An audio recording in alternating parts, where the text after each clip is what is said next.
Along one is Big Bucks, Ruby Walsh, long odds on favourite. 2 Boogler, Jack Doyle. 3 is Cape Aramis, Paddy Brennan. Take out number 4 is Possol, Richard Johnson. Take out 5, Silver Token. Travel problems there. 6 is Souffleur, Tom O'Brien. 7 Tidal Bay, Brian Hughes. Take out 8, Time for Rupert. And 9 is Wolf Moon, the mount of Warren Marston.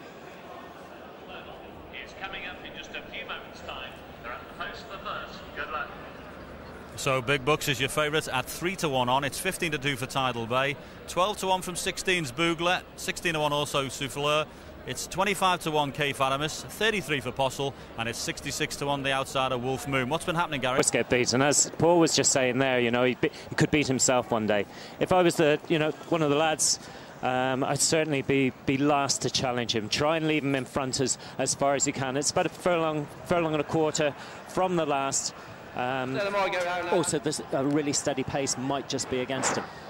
And Ruby, he'll be trying to tuck in. He'll be trying to go get around the corner, a little bit of cover. Yeah, he'll aim to get a good lead. You can see him there lining up about 5th in the middle of them. That's it. They're off and running, setting off on this 3-mile and half a furlong journey. And Cape Aramis steps off in the lead here by a couple of lengths to Possol, who's right up there on the inside as they draw towards the first of 13 flights here. They draw towards it now. Cape Aramis a little bit awkward over it. Jumping in 3rd place on the near side is a Boogler. Just in behind them is Souffleur with that white jacket. Then the red sleeves and cap of Big Bucks, who's right there in the centre. Then on the outside is Wolf Moon, and 2 lengths away is Tidal Bay, and they've got just on two circuits to go. And at this stage, Richard, the pace is very steady. Now, what's going through jockeys' minds at this point? It's an easy enough pace there, and you can just see Big Bucks. He's got his head down. He's just nicely taken a nice hold with Ruby in there, and the main thing is to get him switched off and to get him settled. You don't want him burning himself up too early, you know. Well, going into the back now, they've got 3 flights awaiting them on this section of the course, and Cape Aramis out in front here for Paddy Brennan. Leads comfortably by a length or so to out deeper on the track Boogler, who's a very talented type on his day. Possol tucked in behind them, and Possol out-jumped Cape Aramis there, jumped to a narrow lead on the inside. There's Big Bucks, red sleeves and cap of the Stewart family right there in the centre, nicely switched off at this stage for Ruby Walsh. Then on the inside is Souffleur as they continue their journey to flight number 3. Cape Aramis, green jacket on the outside of Possol. They come towards it again. Possol much more fluent on the inside. In behind them is Boogler in 3rd place. 2 lengths further back is Big Bucks, followed by Souffleur. Then Wolf Moon getting a bit closer. Tidal Bay giving them a start as they continue their journey towards the 4th. And on the outside, Cape Aramis just steadying at it, and Possol again on the inside. Much the better jump there. Then out deeper on the track in 3rd follows Boogler, followed then by Souffleur from Big Bucks, and then Wolf Moon and Tidal Bay. And at this stage, Cape Aramis out in front, but the pace is still only fair. It's still steady, but Ruby will be happy enough. You know, he's got him a little bit more settled now. Right out the back there in the sort of beige and black is Tidal Bay, and you can just see a very high head carriage. Apparently he got a bit worked up before his Cheltenham run. You could expect a better run from him today, Jim. Well, he's held up there by Brian Hughes at the tail of this 7-runner field as they come around the home turn on the first occasion. Just stealing a peep there, Paddy Brennan just out from that inside rail. He's about 4 or 5 horses out there and heading out towards the centre of the course as they come to the 5th. Possol again out jumping him there on the inside. In behind them is Boogler in the blue jacket, followed then the red sleeves and cap of Big Bucks in the centre. That nose band and going particularly easily there as they come to the 6th. Possol just steadying at it, then Souffleur back on the inside of Wolf Moon, and still out the back is Tidal Bay as they come up now towards the one that'll be the last next time round. In the centre, it's Cape Aramis as they come to the 7th. Possol on the inside, then on the near side Boogler. In behind them is Souffleur right over on that far rail from Big Bucks in the centre. They're followed by Wolf Moon and Tidal Bay, and no cards played as yet. A full circuit to go, but the race just about to unfold. Ruby Walsh at this stage very happy. Yes, should be very happy, jumping away, travelling away nicely. One horse making a few mistakes just on the outside. He's tucked in just in front of Ruby there in the black Ruby and the black, white and red. And Bugler on his outside has been a bit sloppy at 1 or 2, hasn't jumped the best. Turning into the back now, and they're past the halfway point. They've got 6 flights left to jump in this Liverpool Hurdle, and Possol on the inside of K. Faramis. They're 2 lengths in advance now of Bugler in 3rd place, 3 away as Big Bucks. So they come to the 8th flight, and on the inside, Possol the better jump. Big Bucks in behind them in 4th position. Took that okay as the tempo increases, followed then by Wolf Moon, who's just being shaken along as they draw now towards the next. This is 5 out, and on the outside it's K. Faramis. Near side it's Possol with the black sleeves. Bugler jumping up to join them. 2 lengths away then is Souffleur, just being shaded by Big Bucks now in the centre, still going particularly well. And further back then is Wolf Moon in company with Tidal Bay as they come to the 10th. And the leader is K. Faramis, the outside. Asked for a big one, a long one, and he did respond as well. Jumping into 2nd is Bugler, followed by Possol. 2 lengths away then is Big Bucks, followed by Souffleur the inside, and 2 lengths then to Tidal Bay, who's now starting to move into the picture and about 6 lengths off the pace as they leave the back now, racing across the top, and Possol back vying for the lead with K. Faramis. Just behind them in 3rd place Bugler. Big Bucks at this stage going particularly well, and he'll be trying to hold on to him as long as possible. He will, Jim. He'll get a lead, all being well, over the last. Tidal Bay's got him in his sights, though. He's just going to pull him out for a little bit of light. Brian Harding in the black and beige.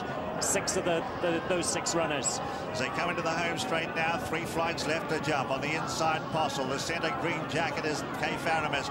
Now Ruby goes to the inside on Big Bucks as they jump 3 out. They're followed then by Bugler, and further back in the field is Souffleur, followed by Tidal Bay. 2 left to jump now, and it's Possol on the inside who kicks again. Goes 2 in front of the 2nd last, but Big Bucks is out after him. Followed then by Souffleur, K. Faramis, Bugler behind them, and Tidal Bay.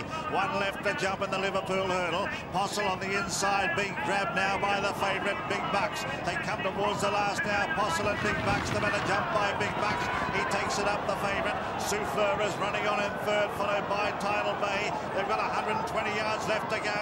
Out in front it's Big Bucks being punched out by Ruby Walsh. He's nicely clear of Souffleur, and the favourite's going to oblige in the 1st. It's Big Bucks who careers away to win it by 3. Souffleur in 2nd, Possol 3rd, followed then by Tidal Bay, a gap to K. Faramis, and the last of the main group is Bugler, and a gap then to Wolf Moon, who's back behind them, last of the field. The winner is number 1, Big Bucks, ridden by Ruby Walsh. 2nd is number 6, Souffleur, ridden by Tom O'Brien, and 3rd, number 4, Possol, ridden by Richard Johnson. 4th, number 7, Tidal Bay, ridden by Brian Hughes. But a great performance by the winner. He had to work on him a bit, but he had plenty in reserve. He had plenty in reserve, Jim. Yeah, you see, just hit the front. I suppose ideally Ruby would have loved to lead over the last, and you know, bit of the way up the run-in, but he's got there. He's just only doing enough those last 100 yards. He gets idle enough in front, as Paul said before the race. Yeah, good performance by Big Bucks, and the winning trainer is Paul Nicholls. What a way to start Grand National Week. Yeah, fantastic way for him to start the meeting, Paul. But 1 or 2 little moments of worry for you? He's always like that. I mean, I was a bit worried it was a small field, and probably you just were in a small field where you're not going to get an end-to-end gallop like some of those championship races, and you know he sort of hits a flat spot. But it's difficult for Ruby because you don't want to be in front too soon and pull himself up 3 out, and you just got to time it right. And that's 3 years on the trot. He's won at Cheltenham here now, and that'd be a nice holiday for him for the summer. I hope you don't mind if I was looking at you while the closing stages were going on and you kept turning away every now and then. Oh, that's just me. I'm always like that.